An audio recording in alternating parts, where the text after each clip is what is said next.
Good evening and welcome to Driver's Ed. So tonight is really probably the last night of true content.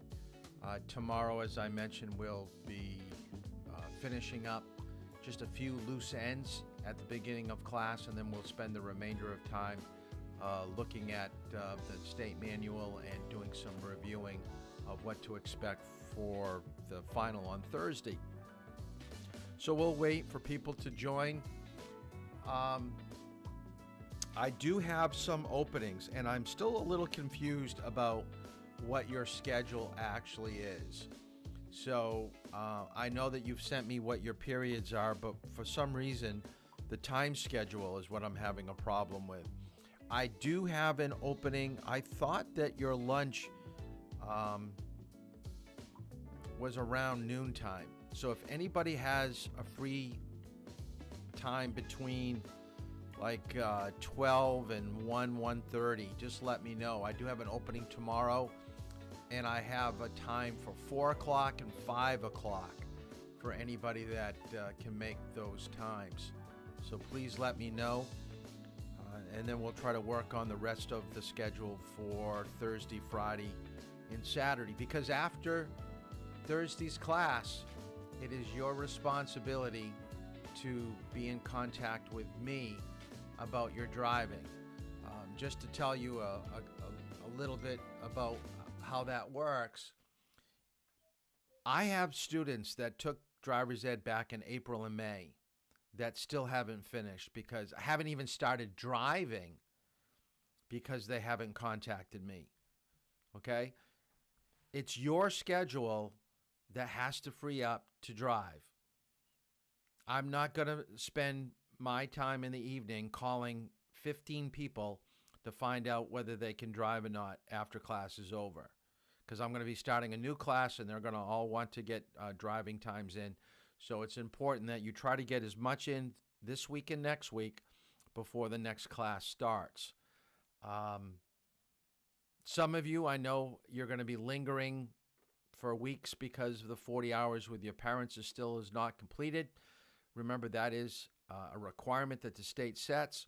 So if you don't have your 40 hours in, it makes sense for us to kind of trickle our time, our 10 hours, kind of spread it over a little bit of a longer period of time, not real long, but at least a little bit, so we can make it more meaningful for you and get you up to a point where you'll be able to pass the state driving test.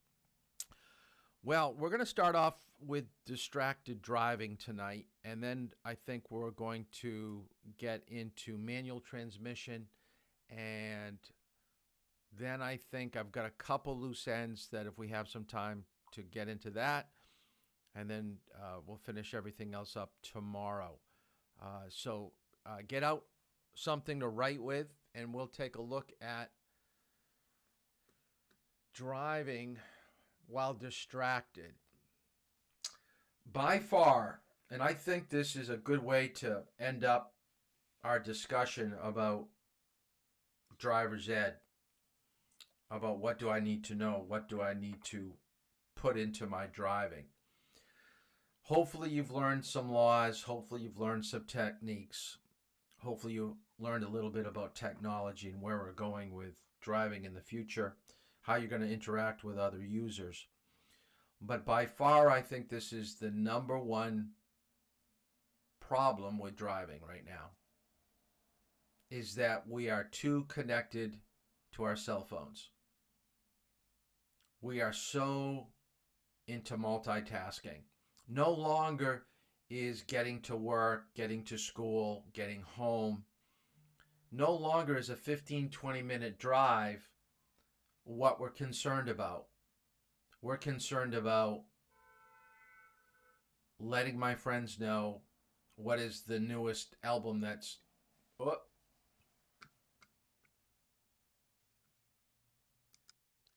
I started to mute, I think, so I decided that I was going to cut down. Hopefully there's no more echo. No longer are we concerned about driving. We're looking at telling our friends where we're at, what the next album they should be buying, what they should be wearing tomorrow, what they're going to be eating at night. we post the strangest videos, the strangest comments. I don't know how we ever got here, but I think that the cat is out of the bag, and we're not going to be able to put it back in. So I think we have to learn, how do we deal with the distractions? How can we make technology work for us but not control us? And the thing about distraction, it does come in many forms, although I think we always think about the cell phone, so it's whether we're talking or texting, but it can be more than that. It can be changing the radio, looking at our passengers, eating is a big one, grooming. All these things take your focus away from driving, even for an instant. And of course, the faster you go, the more likely you are going to be leaving the roadway. So what I want to do for tonight is to start off with a commercial. And this is something that Q gave me probably about 3 years ago. It is a public service announcement commercial that was played over in Wales. So you'll notice the accents of the victims. But there are so many different components of things that we've learned in driver's ed that comes into this one video. So we're going to unpack it once it's done, but I want to show it to you. And it's not a 30-second commercial. It's probably like 3 or 4 minutes long. But what I want you to do, and this is what I want you to put in the comment section of YouTube so we can see it, because I'm not looking for different answers. I'm just seeing if you're watching it and doing your own counting. How many people do you think die in this car crash? All right? So I want you to keep track. So somewhere on your notes, just keep a tally of people that you think passed away during this video. All right? So let me show you this video. Hi, Dave. My mate Jules fancies you. Huh? It's not even funny now. Let me just get his number.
Bring an ambulance!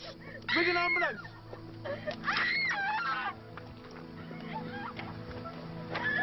Stay still! I can't open the door. I've rung an ambulance.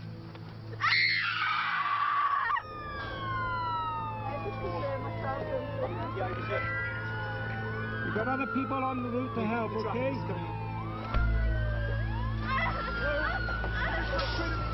Look straight at me for a second. 3 vehicles have been involved. Right. 2 people in the vehicle there. I can't get any response out of them whatsoever. The ones in the front or the ones in the back?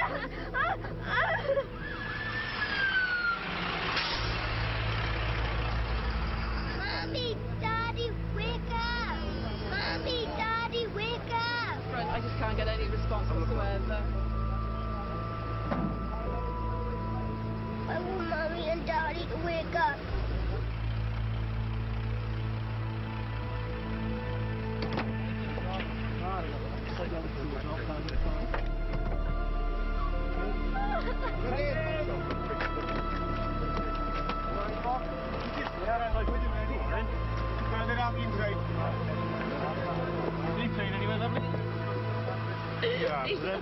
Any pain in your neck at all? You're nice and still for me. Alright? Keep looking at me. Alright? Cassie? Yeah, so you can hear me. What's your friend's name in the back? What is it? Jules, is it? No, she's still there for me. Oh, yes.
Okay, what I'd like you to do in the comment section is to write down how many people do you think passed away in that one video. And while you write that down, let's just kind of take a look at what are some of the things that we learned in driver's ed about this video.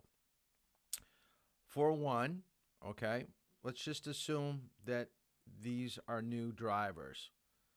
How many? Now we're going to make this New Hampshire now. We're going to apply some of the things we've learned. Okay, even though this was over in Europe. How many passengers can you have in a vehicle as a new driver? Can you have that many people? Can you have that many friends? Okay, one non-relative. There were 3 girls in the car. All right. Looked like they were very concerned about what was going on with the texting. They were all reading the text message, all of them. Wouldn't you think that would be at least one of them that would be keeping their eye on the road? Don't you think that they would not be leaning forward? I think you're all giving good answers. I think it's 7. That's what I came with. And it could actually be 8 because at the very end when they bring her up in the helicopter, she closes her eyes. And we can only guess, you know, whether she passed away. So let's kind of break it down. There were 3 people in the car with the girls. I believe 2 of them passed away. I think she lived. They hit an old folk, an older couple's car. Let's talk about that for a minute. When you hit another vehicle, do the airbags come out on a frontal crash? Yeah, they do. But when your car spins around and gets hit by another car, do the airbags come out again? No, they don't. Okay, we learned that, all right? So in a crash, if you get hit again, you better be in your seatbelt because you don't have the benefit of the airbag anymore. And we also learned at speeds of 15 miles per hour is when the airbag comes out. Now, how about the family? I believe there were 3 people that passed away. The mom, the dad, and the little girl. And you could tell by the eyes from the little girl that she probably was either dead or there's some serious head injury going on because, and by the way, the director of the video, those were his kids. He used his own kids, and they did something, I forgot I had read, they did something to make her eyes like that. They gave her something that was safe, but would make her eyes look like that so she wouldn't be blinking, to make it look like she had passed away. So that was the director's kids. The other thing that we learned from driver's ed, let's talk about insurance. How many cars were involved? 3. Were they all totaled? Probably. What do you think the total cost? We're not going to even talk about the cost of funerals and things like that. We're just talking about bringing out emergency technicians, the helicopter, getting the cars fixed up again. By the way, they're not going to get fixed up because if the people passed away, the money's going to go straight to the trust of the surviving kids of the older couple, and for that little girl that lived who was saying, "Mommy, Daddy," if her parents passed away, they don't need a car, so all the money of that accident is going to go to that little girl. But I will bet you that that one crash was well over $500,000. $500,000. And all she was doing was texting to her boyfriend. And she crossed over the center line. I cannot stress how many bad things happen when people don't pay attention. I think that you have to be a pretty selfish person to think more of yourself than other people to be driving constantly like that. Because all it takes is that one crash like you just saw, and your life changes forever. Do I think the girl that was driving is a bad person? No. Did she do something that was horrible? Yeah, she absolutely did. She changed the lives of many families. At least two. No, actually, at least five. When you talk about the two families from the girl that were in her car, the older couple and her family, and then the family of the two young kids. So it's like 5 direct families that are affected by this one particular crash. So it's just a snowball effect. And then we got to talk about where they worked, replacing. You got to cover for the people that passed away there, their jobs. It's just a ripple effect. I can't stress how serious this is. So let's take a look at the different forms of distraction. So I want you to write down, distracted driving is the thought of multitasking, and it's any activity that takes your attention away from driving. So multitasking is trying to do multiple things. And when you really think about it, when you give something your full attention, we can say that's 100%. But when you start saying that you're doing 3 things, you can't say I'm giving 100% to 3 different things. You can only say I'm giving 50% to one thing, I'm giving 25% to another thing, and 25% to another task. So that's going to give me a total of what I'm capable of doing. That's what multitask really is. What we should think of is that I am going to drive at 100% from school to home. Then I'm going to look at my phone and get back to all my text messages and email in a 5-minute period. I'm going to give that 100%. Then I'm going to go inside and I'm going to make myself lunch and eat lunch, and I'm going to just pay attention and unwind. I'm going to give that 100%. Rather than saying I'm going to eat on my way home and catch up on all my text messages. We think we're saving time, but in reality, it could cost us a lifetime of paying back. Okay?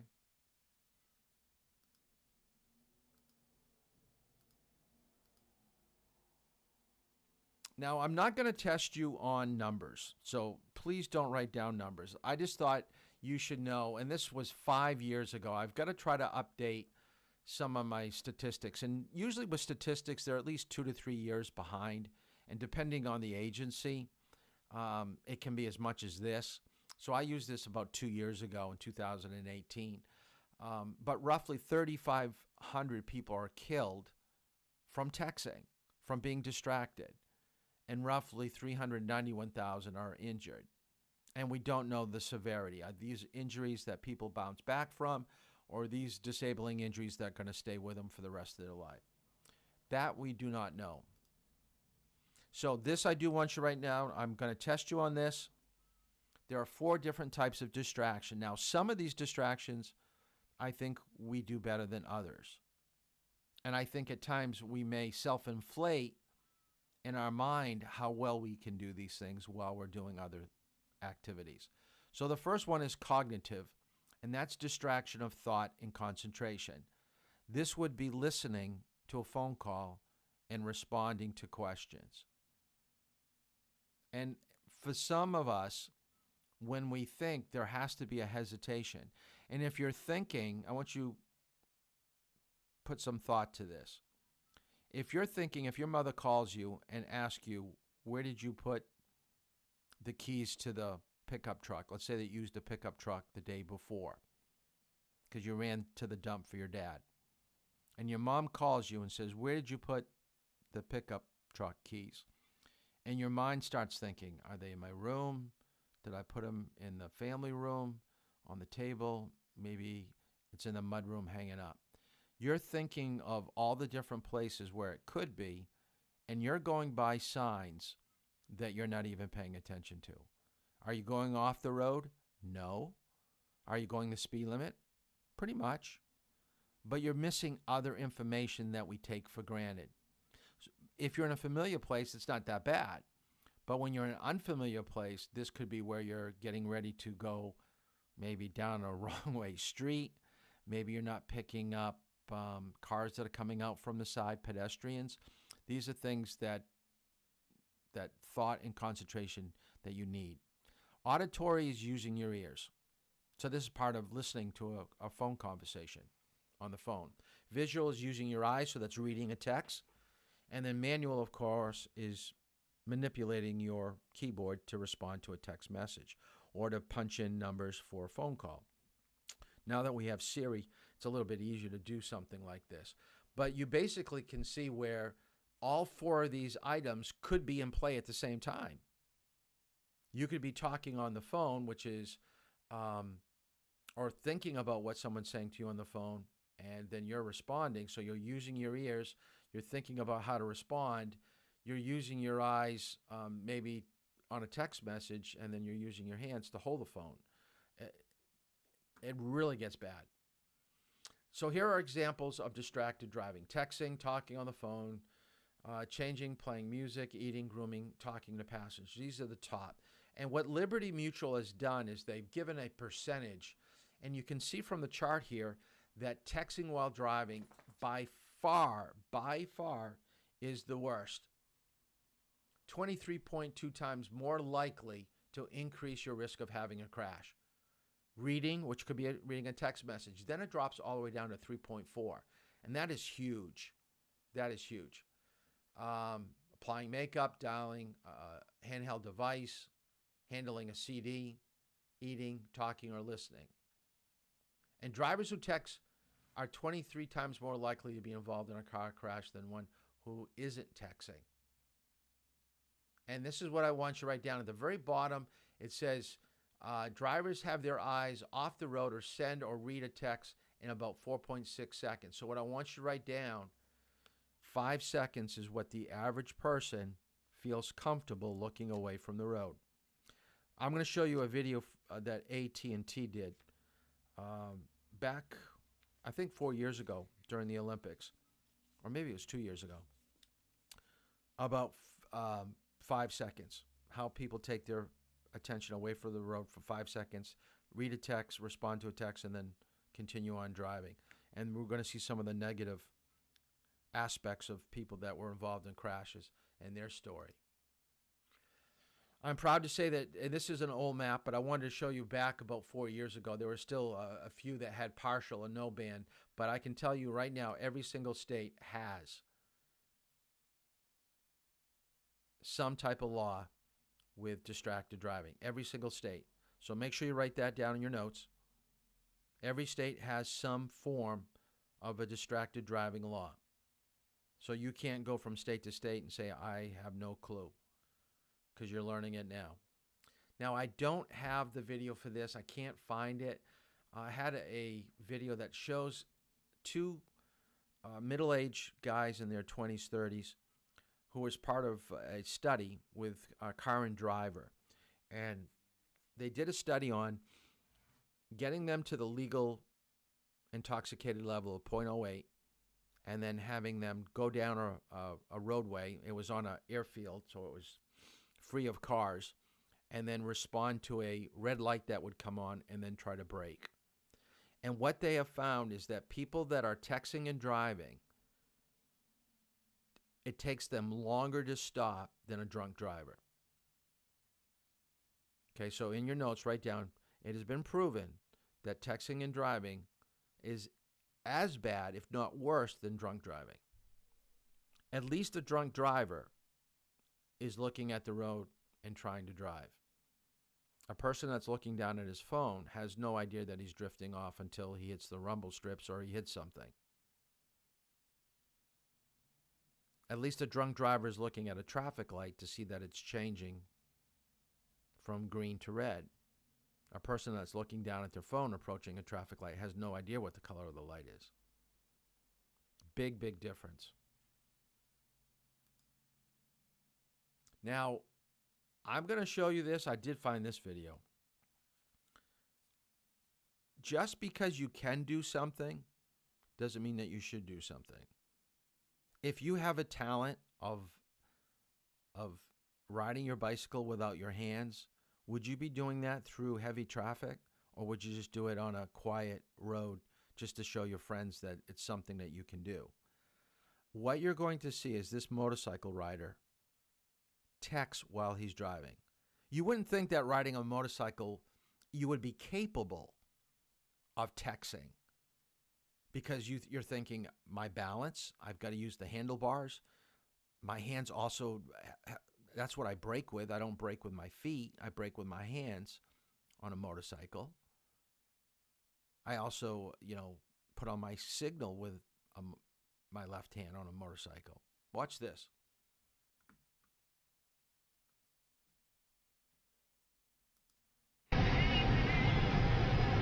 You can tell? Yeah. You can tell that he's backwards. Unbelievable, man. I was looking at Now the question is now, it looks like you're from the driver's seat taking this video, but in this country I believe you're driving. He's on his phone. He's texting. That's when we go on his side, dude. How in He's the just world chilling. lie back and keep his balance? Hey, what if you do? talk on That's his phone? crazy, dude. All it takes is a pothole. That's insane. He's turning everything. He's doing it all, bro. He's turning everything. Yo, what? So just because you're talented enough to do it doesn't mean that you should do it. So what are the facts? Okay, number one, killer of teens in America is distracted driving. So write that down. I already gave you the statistic. About 5 seconds is the average time that a driver will take their eyes off the road. That's about the length of a football field. That's about 360 feet. 34% of teens who drive while distracted say they're used to multitasking. Now, I don't want you to put names, okay? So I'm only going to deal with teenagers now. I want you to put in the comment box in YouTube here, do you have friends that have their license that are in high school right now that will text while they drive? Because this is, if they took my program, this is the section that we cover this. So they heard this. They know that they should not be doing it. But yet I know for a fact, because I see this, I'm going by last year now. When I'm sitting in the school parking lot waiting for people to come out after school to drive, I see my students leaving the parking lot on their phone. My students. It has to be more than me just telling you it's a bad idea. This is something that's going to have to ring true to you. This is something that's going to have to tug at you and be a constant conflict that you have to rage against and fight against in order to make it to happen. There is no person, there is no video that will change your mind entirely. It has to be something that starts with you. You have to want to be a safe driver so bad and take this so seriously that you go, there's nothing that's going to make me get on my phone while I'm driving. And when you really think about it, and we're going to talk about this a little bit later, I see a lot of people saying no. I won't be surprised if I see a few people say yes, they have friends that text and drive. To pull over to the side of the road and respond to a phone call or a text message at the longest would probably be 5 minutes. The longest would be 5 minutes. That's not taking a lot of time out of your day. I'm so glad to see a lot of no's. So 6 out of 10 teen crashes involved driver distraction. So more than half. 15% interacting with one or more passengers. 12% was using a cell phone. 10% looking at something outside of the vehicle, or inside the vehicle, I should say. 9% was outside of the vehicle. 8% singing to music. I still can't get the dancing thing. How do you dance in a car? I mean, I guess you can sway, but you're definitely not going to be standing up or anything. Grooming is 6%, reaching for an object 6%. So these are the most common forms of distraction.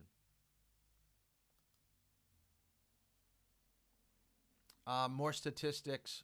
Back about 5 years ago, the fatal crash rate for teens is 3 times greater than those that are 20 and older, and distraction is probably the leading cause of that. Now, as we said before, insurance rates are based upon state numbers. So when New Hampshire tallies how many tickets, how many were distracted, this goes into how you pay your insurance rates. So when people start doing the right thing, we may see insurance rates starting to drop. If not, as we have found, it goes up a little bit higher.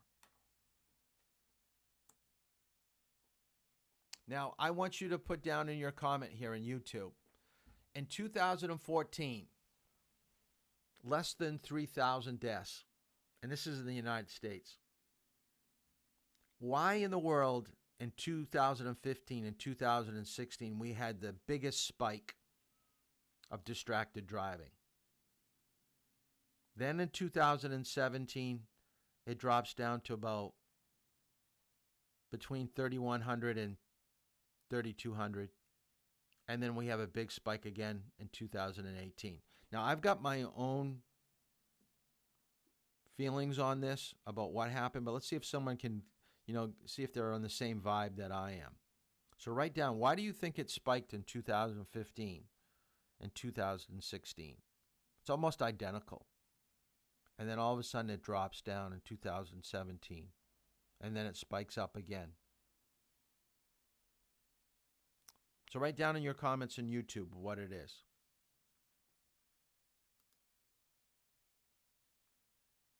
So what happens when we're distracted? What type of crashes? I mean, a lot of people say, well, okay, I'm going to look at my phone, but I don't think anything really bad's going to happen. 89% of the crashes was leaving the roadway. Ben's got it right. Look at that. I'm looking at the comments. New phones. Yeah, what kind of phones did we get? The smartphones. We went from a flip phone to the iPhone or the Android, where we could take there were more apps. No longer was it just, characters and making phone calls. We actually had like a mini computer in our hands. That's why. Good. But why did it go down 2 years later? So it was the smartphone. Okay, but now why did it go back down? Rear end collision, 76%. Angle is meaning getting hit at an angle, meaning as you're going off the road, and then total loss of control.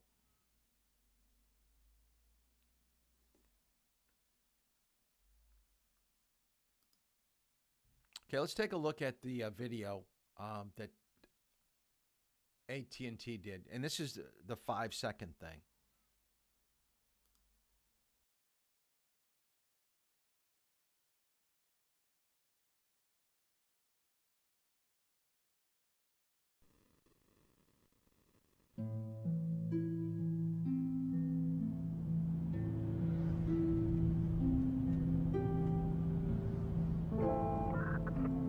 My name is Grant Hendricks. I'm a trooper with the Missouri State Highway Patrol.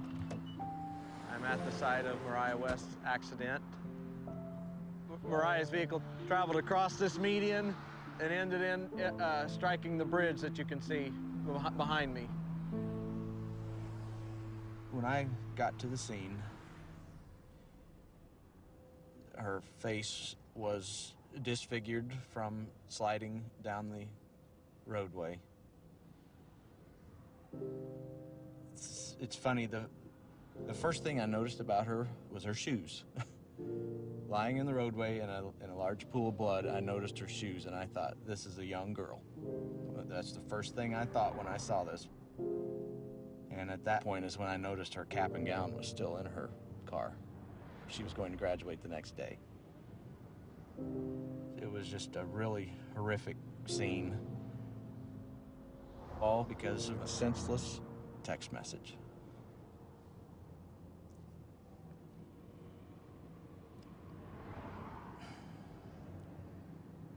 It's just sad. Sorry, it's just sad.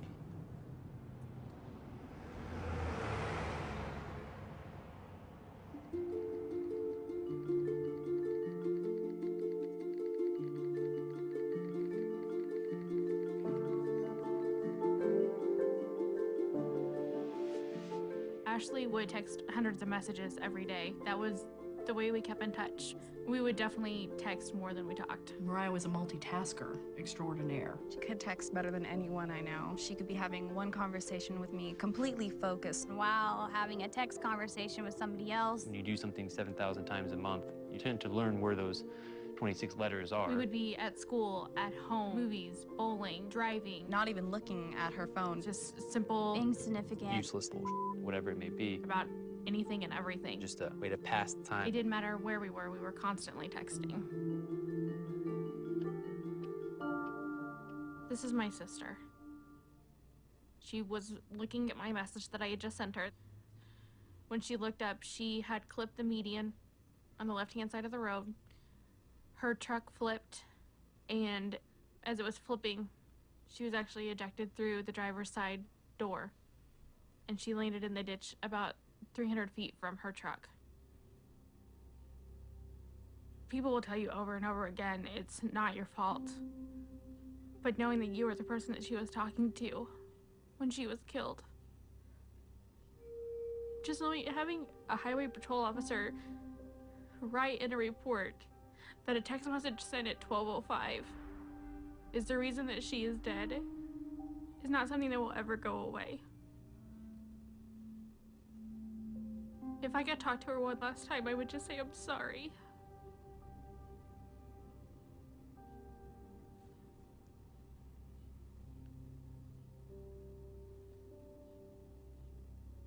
This is her cell phone that she used in the accident.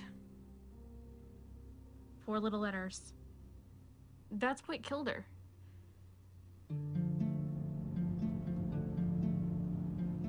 You never really think about it, but people associate drinking and driving as a dangerous thing. Your vision's impaired, your judgment's impaired. But if you look at texting and driving, your vision's not even there. You're not even looking at the road.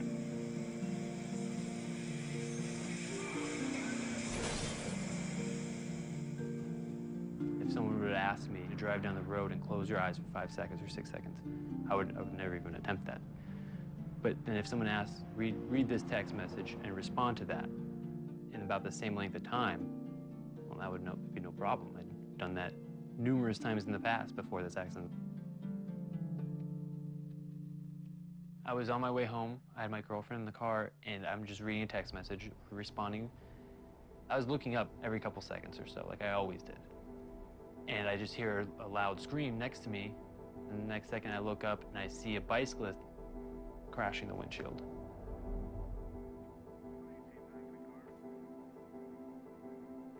When I got out of the car, he didn't have a pulse, he wasn't breathing. He wasn't alive. There are no words to describe the level of grief, the level of depression and self-hatred I was going through. My first year of college, I just remember one girl recognizing me and saying, oh, I remember hearing about you. You're that guy who hit the bicyclist because you were texting and driving. That was actually the day before I ended up going to the hospital for emotional problems. I sent one stupid, meaningless text, LOL, and killed a man.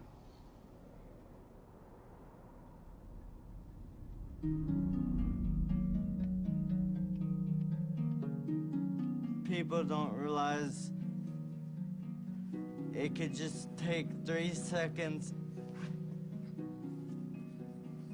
I was going to the movies and the car just went directly into a tree and it was a direct collision. I was the passenger. I collided with the tree on my right temple and I was declared dead on the scene 3 times.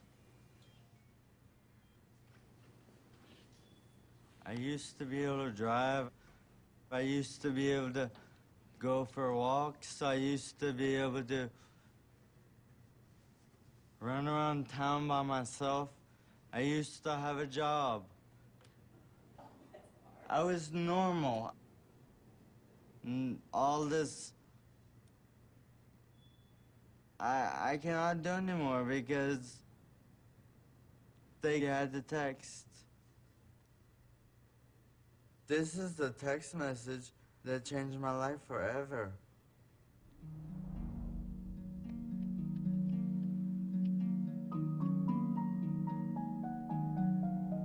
The day before her graduation, my daughter drove to go meet a boy, and she never made it.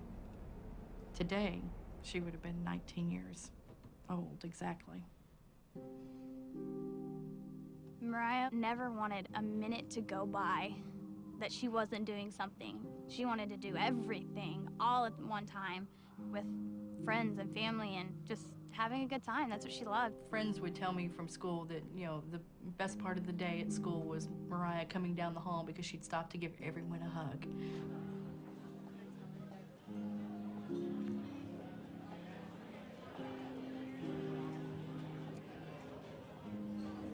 Okay, guys, in honor of Mariah.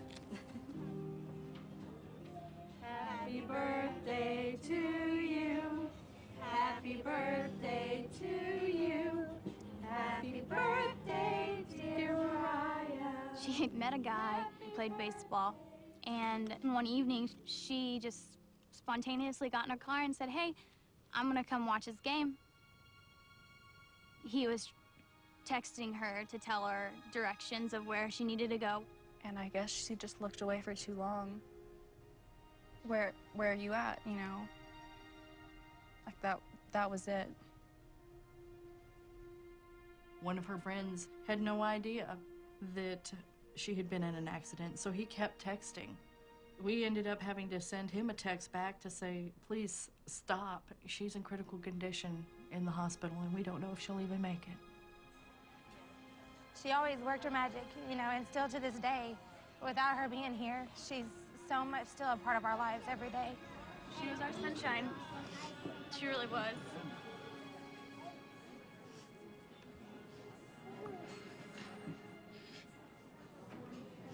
She was. It's a simple text message. Where are you at?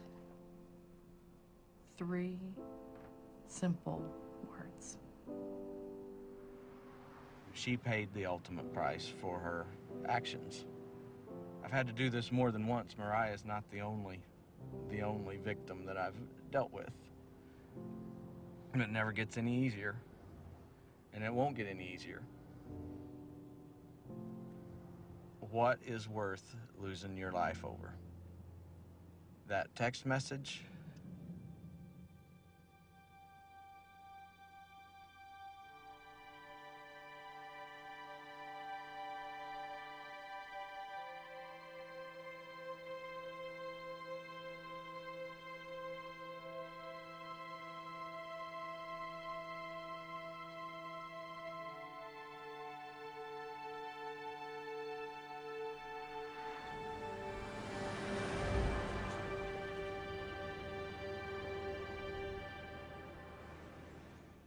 Okay, what I'd like you to do is to take out your phone and take a look at the last text that you received or you sent out.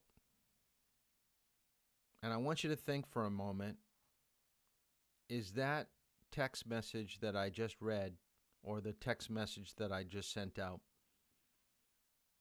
is it really that important that I know that right now? Or is that something that could have waited in a half hour or an hour? Now, I don't know how old your parents are. I assume they're probably a little bit younger than I am.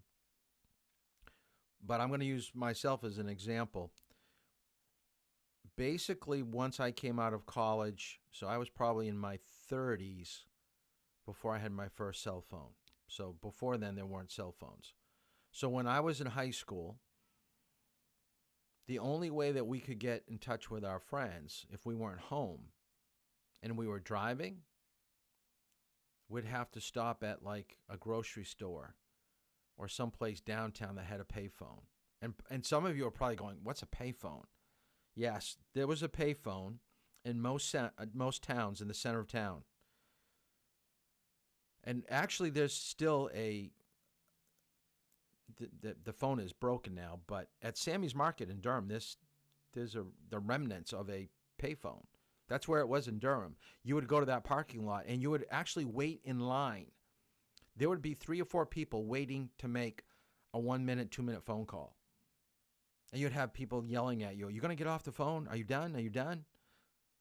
Because most people would only stay on the phone for a little bit, just like you do on your text. Like the text messages weren't long. These people that were in serious crashes didn't write a paragraph. It doesn't take long to take your focus off what you're doing. But times have changed. We think we've got to be connected, and we've got to think differently.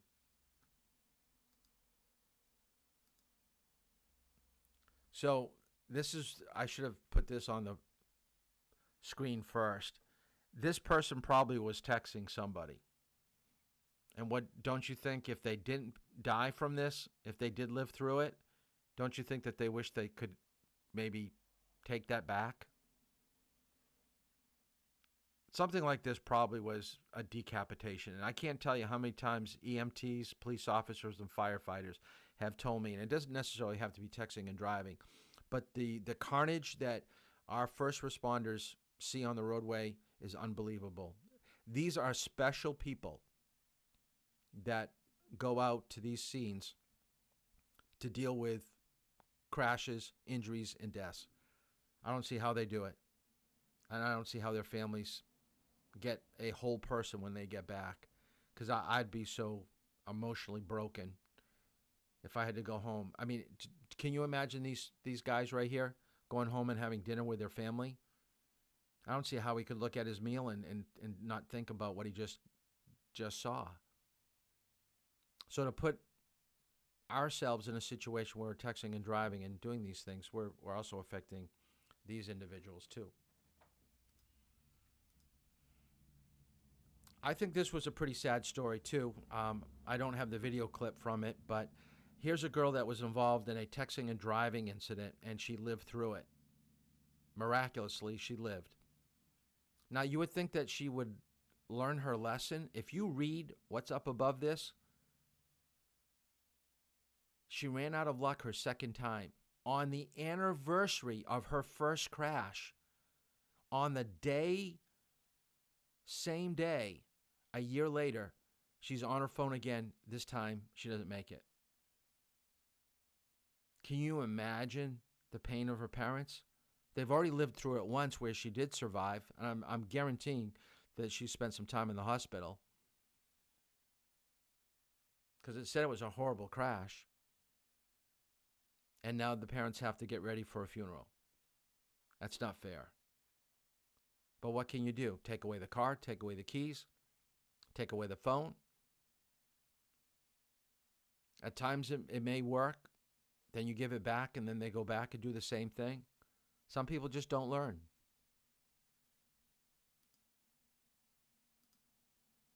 So what can we do? Okay, I want you to write these down. So let's have a plan of action. Turn off your phone. Why be tempted to hear it ring, buzz, vibrate, whatever?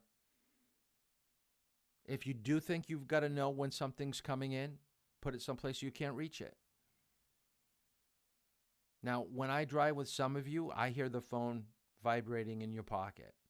And I appreciate that you don't go for it. Some of you hit your pants, and I don't know how you do it, but I guess you turn it off. But to be honest with you, it does not bother me. It does not bother me at all. I just don't want you looking down trying to reach into your pocket to get it. Just turn it off. Before you drive, just turn it off. When it comes to music, find a fixed playlist before you drive. I like this one. This is my biggest one. Organize time better. Oh, I've got to text someone because I'm running late. No, you don't. Most people will wait for you. Now, if you do have to text, pull over the side of the road. You could probably write the text, I'm running late, in about 15 seconds. Put your signal back on, look in your mirrors, look over your shoulder, pull back into traffic. Why are you doing it while you're moving? And we're going to talk about what you can do. Try to stick to not doing these things. It's almost like a New Year's resolution. We start off so good after we get our license. I'm not going to be tempted to get on my phone. And we stay that way for a while, and then all of a sudden we feel more comfortable with driving, and we go, we don't really have to worry anymore. And then we find ourselves texting and driving. Just don't let it happen. Don't do it. Actually, with technology, we're starting to see where we can find, being on radar guns, that we can detect more than just speed. We can actually tell when there's probably some type of transmission going. So whether you're on the phone, texting, or talking, we can find that out. So don't be fooled. There could be people watching you. In some states, like I believe this is Tennessee, they actually put a trooper inside a semi-tractor trailer truck because they sit up so high, and they just drive around the road. And notice he's on his walkie-talkie, and he's relaying to his buddy, his fellow trooper up the road, we've got someone in a white Chevy on a cell phone. Pull him over. So they're getting you that way. Don't think that you're going to fool people. I know that when you're driving with me, I usually point it out to you. That person's on their cell phone. The person behind you is on their cell phone. They're not paying attention. It's important for us to know who is out on the road, and that could be a problem to us. If you're not looking inside the window of cars that you're driving by, then you're going to be taken by surprise by a car drifting over the center line. But if you're looking at the car and they're on their phone and they start to drift, you know exactly why they're drifting, and you should know what you need to do. I hope you're thinking, beep the horn. Yes, beep the horn. You want to get their attention. Send them back into their lane. Don't wait. Don't try to drive out of the problem. That may still be a course of action that we have to take, but beeping the horn should be your first course of action. So this I do want you to write down. I'm not going to test you on this, but I think this is good information for you to know, because a lot of people says, well, what's going to happen to me if I ever get stopped talking on my phone in New Hampshire? Well, the first offense is $100. Second offense, $250. Third or subsequent offense within 2 years, it's $500. And do I know people that have gotten fines for being on the phone? I absolutely do. I actually have an ex-student that told me that they've got a fine in Dover. And I've known some adults to get stopped. Now, remember, just like any type of moving violation, they can give you a verbal warning, written warning, or an actual ticket. But when this came out, and this was back 5 years ago, they gave a little bit of a leeway. Just as a public service, we're out patrolling now. Don't do it anymore. So it's kind of like a slap on the wrist. We're 5 years in. You should know this. And the only thing that you can do, if you look down at the very bottom little dot, it says teen drivers under 18 will not be allowed to use any electronic devices, handheld or not, except to report an emergency. That's important for you to know. You can only call 911 in an emergency while you're moving. Everything else, you've got to be off the roadway. The rest of the laws up above deal with adults. Bluetooth is the way to go. Can you still be talking on the phone? Yes, but through Bluetooth, not handheld. Okay, notice Bluetooth or other handheld electronic devices will be allowed. So I don't know how they could tell whether you're talking to yourself or talking to your phone. They see your mouth moving while you're driving. So I think that's good to know. So that's distracted driving. That kind of brings us right to the end of distracted driving. Now, as I said, I do want to do a little bit with manual transmission. This is something that you had to read about, I believe, in Chapter 5 of Responsible Driving. So let's just kind of go over some notes. Okay, so I'm going to give you some notes, and then I'm going to show you a video on manual transmission, because I haven't been able to do one, but I found one with a car review magazine that did a super duper job explaining manual transmission. So when you hear the word manual transmission or standard transmission, it's one and the same. And back in the 50s and 60s, we started to steer away from manual transmission because more women were getting into the workforce, more teenagers were learning how to drive. Back in the 50s and 60s, most households were a one-car family. And then when we started to get people out working, kids got more into sports, and we had to have more than one or two cars in the driveway at home, we found it just to be easier not to teach people manual transmission and get everybody on automatic so they can get up and running driving fairly easy. But if you take a look at a car like this, what a beautiful specimen of a vehicle. So the thrill of using a stick shift and a clutch really makes you more in tune to what the car and the road is doing. You're part of the whole driving experience. I mean, we're getting to the point now with self-automated vehicles that we don't even want to put our hands on the wheel anymore. We want the wheel to turn for us. Back 50 years ago, I'm starting to echo again.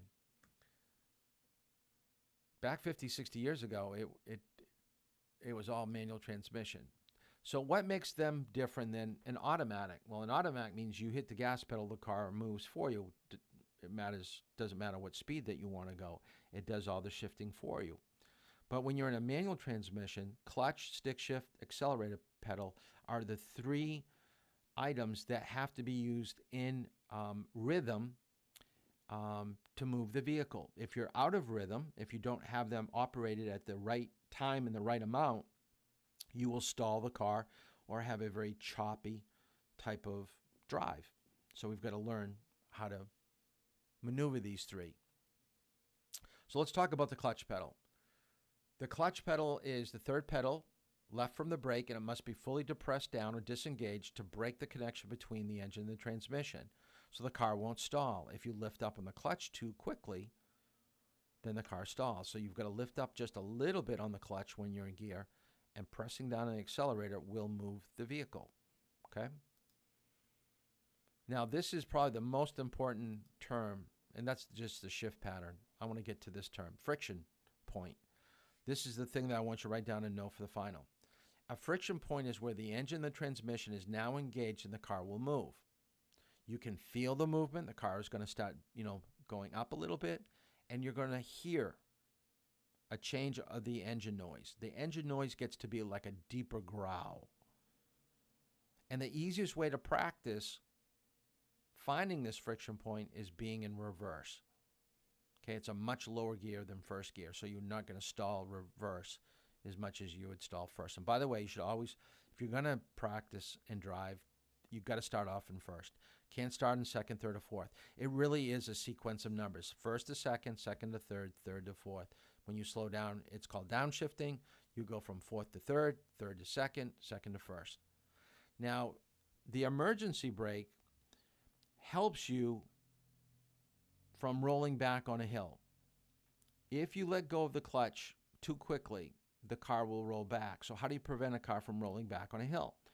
You set your parking brake or emergency brake, it means the same thing. Once the car, you let go of the clutch pedal until you get to that friction point. Once you get to that friction point, you let go of the emergency brake or parking brake release lever, and the car will not roll back. It takes a little bit of practice, but it's the only way you're not going to roll back into the car that's behind you if you're learning to drive. Learning to drive should always be on level ground. Forget about the hills. That's more advanced. Learn that at a later point. Here are the gears. You don't need to know this. Just know each gear has a speed associated with it. So once you get out of that like 15 miles per hour, when you're up around 17 or 18, you better be thinking about shifting to second. You can't keep it in first going 30 miles per hour. The engine's going to sound terrible. It's not going to feel right. So you have to be in the right gear at the right speed to make an enjoyable ride and an effective ride. Anything in the wrong gear, the car is not going to function properly. So move up in order, move down in order. Downshifting helps you gain power going up a hill and also helps you with braking and controlling the vehicle. And this is the video that I wanted to show you for manual transmission. So you want to drive a car with a manual transmission? Well, I have bad news and good news. The bad news is there are fewer models on the market now than ever before that have a proper 3-pedal manual transmission. The good news is the ones that do offer the feature are easier to learn on than old cars were. Whether you're going to drive a new car or an old car, I commend you, and I'll get you started. Now, the first part of the lesson is I'm going to explain what's going on when you're operating the manual transmission. Now, it isn't absolutely necessary. It could just be about a stick and a pedal. But what I found is people tend to grasp this a little bit faster, learn faster if they understand what is actually going on under the surface. A car with a gas or diesel engine has a transmission with multiple gears for the same reason a bicycle does. A good bicycle, not one of those retro hipster one-speed bikes, please. The idea behind having these gears is you can pedal only so fast, and you'll reach a certain point, and to go faster, you need to shift up. Same thing is true with a car's engine. Let's take a look at the tachometer. The tachometer is a gauge that shows engine speed, and essentially all cars have them, even automatic. You just don't pay attention to it. It'll be marked typically 1, 2, 3, 4, or in some cases 10, 20, 30, but the idea is multiplied by some number that is the revolutions per minute of the engine. And when you hit the gas a bit, you'll see the needle goes up as the engine speed increases. Typically, though, a gas engine will run only up to about 6,000 to 8,000 RPM. It depends on the car, and there are some exceptions. In this car, it's about 7,400 RPM where you see a red line begin. And that red line is called the red line. And the engine is not supposed to run in the red line because it can be damaged. Now, newer cars are less likely to actually incur damage than older ones, but still, that's not where you want to be. So, if you want to go faster and faster in a car, you need to be able to shift to the next gear. Simple, right? Just like a bicycle. Well, there's one area where it's not like a bicycle. On a bicycle, when you start out, you just pedal 1, 2, 3, 4. You can start from a standing stop. An engine, on the other hand, has an idle speed of typically 750 RPM. So it'll run from 750 RPM to, in this case, 7,400. But below 750, nothing. So what's happening is, when you're sitting still, your engine is going 750 RPM, and your transmission and the gears are not moving at all. And you've got to get them going together at the same speed. And that is going to be your job through the use of the clutch pedal. And you are going to suck at it. It's going to be hilarious. To me, you're going to hate it, but I'm laughing just thinking about it. But here, you probably ought to laugh at it too, because you're going to be bad. But if you stick with it and practice, you're going to get better.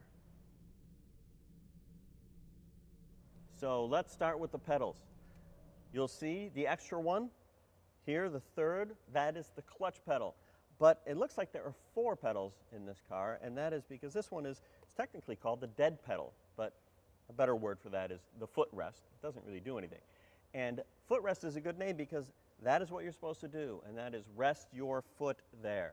Do not leave your foot on the clutch pedal. The whole point behind the clutch is use it, and then you get off of it.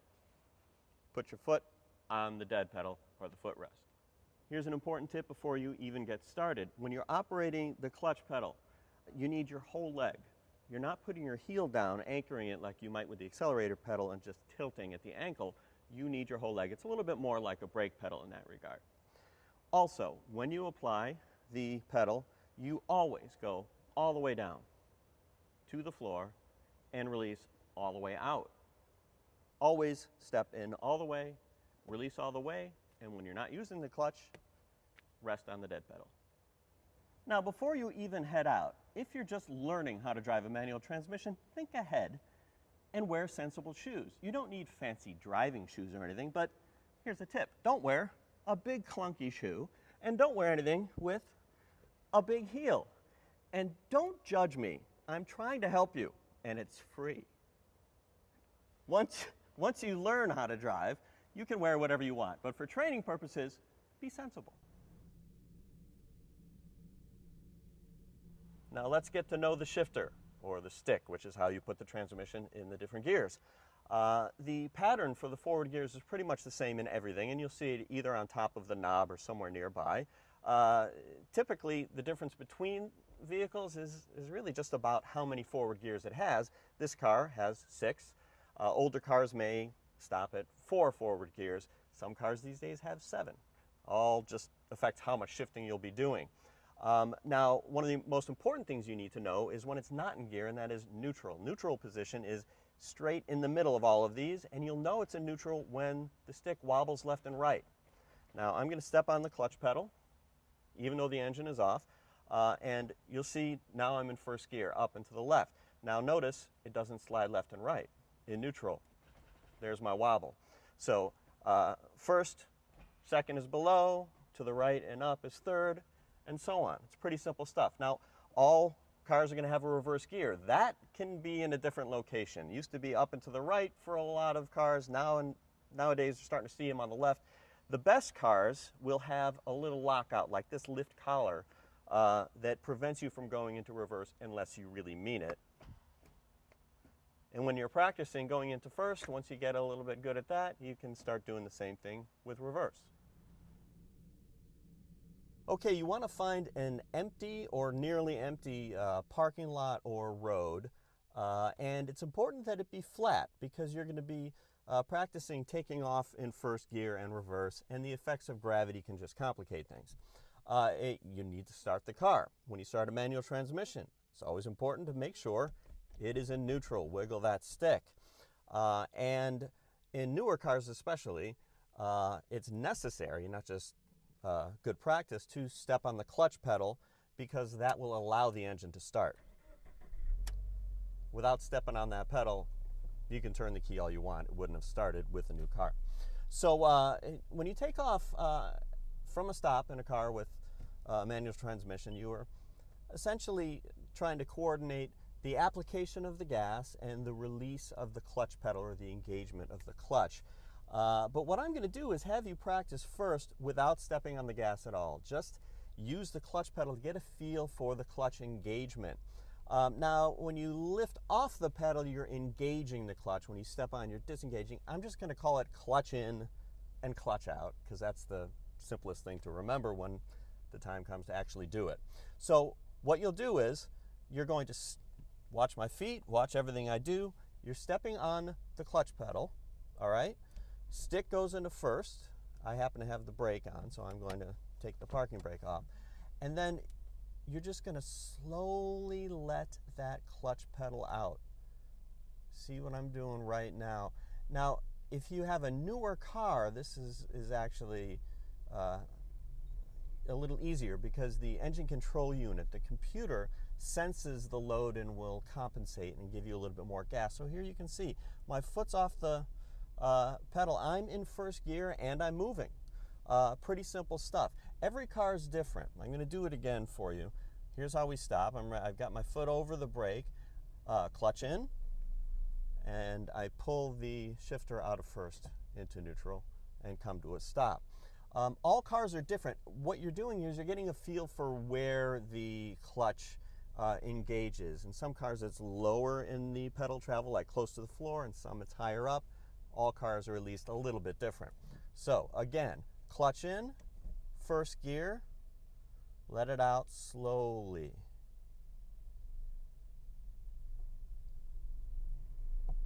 And there you go. You putter around. You can putter around a little bit in first gear if you want to. We'll discuss whether or not we drive in first gear in a bit.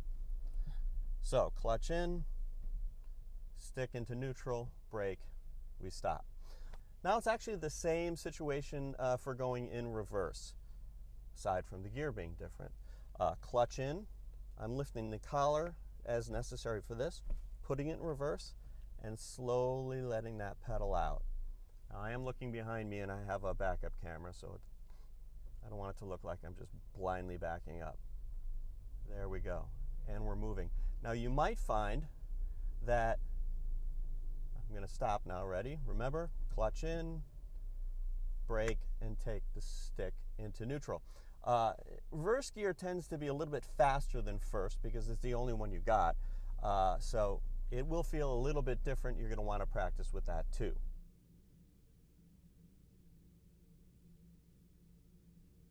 Now, having gotten a feel for the clutch application, I'm going to show you how we apply the gas and release the clutch at the same time. And it lets you do the same thing you just did, but faster. Here we go. Clutch in, first gear. Now, watch my feet. I'm going to add some gas and release the clutch, and we're moving in first gear. You can hear we're moving faster this time. Okay, same as last time. Clutch in, braking, stick back into neutral. Now, you probably want me to tell you what RPM you should be going when you release the clutch to take off. I can't tell you that. Reason being, first of all cars are different. I want to say it's going to be around 2,000 RPM just to get you going. But first, all cars are different. And second, I don't want you focusing on the tachometer. You're much better off getting a feel for this just by doing it. And I feel the same way about when we get to the point where we're shifting through the higher gears as well. So we did it once, let's do it again. Ready? Clutch in, into first gear, adding a little gas, letting out the clutch. Okay?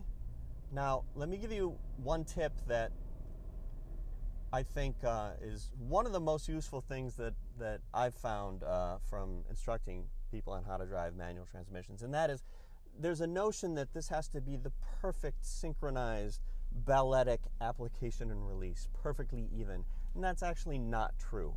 What I've found is a lot of people find the process a lot easier while they're learning if they partway through releasing that clutch, they just, if it starts to grab, just hold for a second and then release the clutch the rest of the way. I'm going to try and do that again so you can see what I'm doing. Rather than just trying to robotically go in with the gas and out with the clutch, it's you're applying, you come out a bit with your clutch foot. See my hand here. Wait a second. When it starts to grab, just give it a half second and then release the rest of the way. Here's what I'm doing. Ready? Kind of hard to see, I know, but maybe you understand from what I'm describing. And the thing with that is you got to be a little bit careful about overdoing it. You cannot take forever to get your foot off the clutch pedal. What you're trying to do is go from clutch in to clutch out reasonably quickly, and you don't want to do what's called riding the clutch, where you're kind of controlling the car's speed by how much you're letting the clutch slip. That's bad news, and it wears the clutch really quickly. But on the other hand, this one tip seems to help people an awful lot. Now, you'll notice if you do things real slowly, clutch in, first gear. If you do things slowly, you can give it less gas. Here we go, ready? I'm hardly giving it any gas. It's not much different from when I didn't use the gas at all, right? If you want to take off faster, you're going to have to give it more gas. For example, clutch in, first gear. See that? Much faster. Same thing's true if you're on a hill, and I'm going to address hills in a bit too. If you're on a hill, uphill I should say, you're going to have to give it more gas to get you going. Now, so that gives you a little bit of an overview of what it's like to drive a manual transmission. So I thought he did a really good job of explaining the basic principles that I kind of went over really quick, and that's really all I want you to know. You really should get your automatic license. And by the way, if you get your license on an automatic, you do not have to go back to the state to get retested on a manual transmission. They believe that you're smart enough to understand that you're not going to take it out on the road until you're really good at functioning with that friction point and changing between gears. So that brings us really to the end of most of the content that we're going to cover in Driver's Ed. Tomorrow, we're going to talk a little bit about fatigue because I skipped over that. We're going to talk about fueling a vehicle. We're going to do some review questions. We're going to look through the manual. I think that's probably about it. I'll go through my stuff, but some of you still have some outstanding homework to get to me, so please try to get that in and study. So there is no homework per se, but to study and get what the previous homework stuff done and back to me. So tomorrow we're going to wrap it all up in a tiny little package and get ready for that final on Thursday where you guys can show me that you know your material.